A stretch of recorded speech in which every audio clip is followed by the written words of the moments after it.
Depuis 1994, vous avez établi de nombreux partenariats avec les États-Unis. Vous avez notamment collaboré avec Charles Janeway à Yale et Alan Ezekowitz à Harvard, qui traitent tous deux de la même thématique que vous, donc l'immunité innée, mais chez la souris et chez l'homme.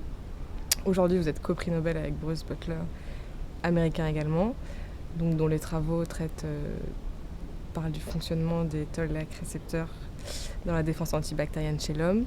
Est-ce que vous pouvez me parler un peu plus de toutes ces collaborations que vous avez menées avec les Américains et de ce qu'elles ont pu vous apporter? D'accord, oui.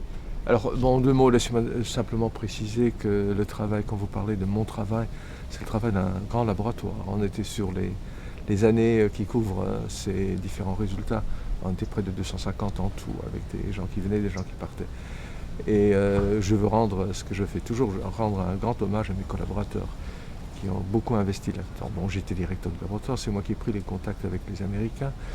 Donc en 91, j'ai contacté Charlie Janeway à Yale et Alan Ezekowitz à Harvard.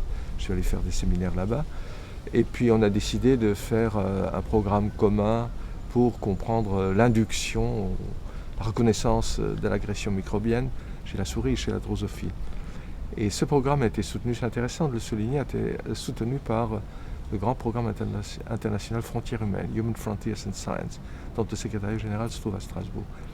Alors j'étais coordinateur de ce projet au début, donc on essayait de trouver des parallèles entre la réponse immunitaire de la drosophile et de la souris.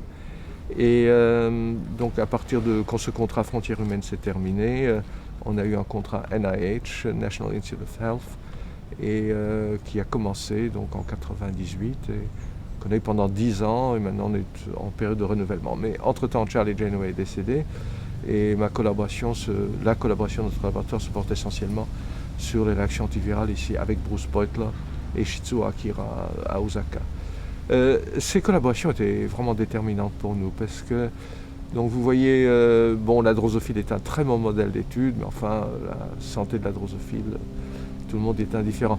Et c'est le fait que nous ayons été en contact avec ces personnes travaillant sur le modèle humain et le modèle souris nous a permis de dépasser un peu la thématique drosophile.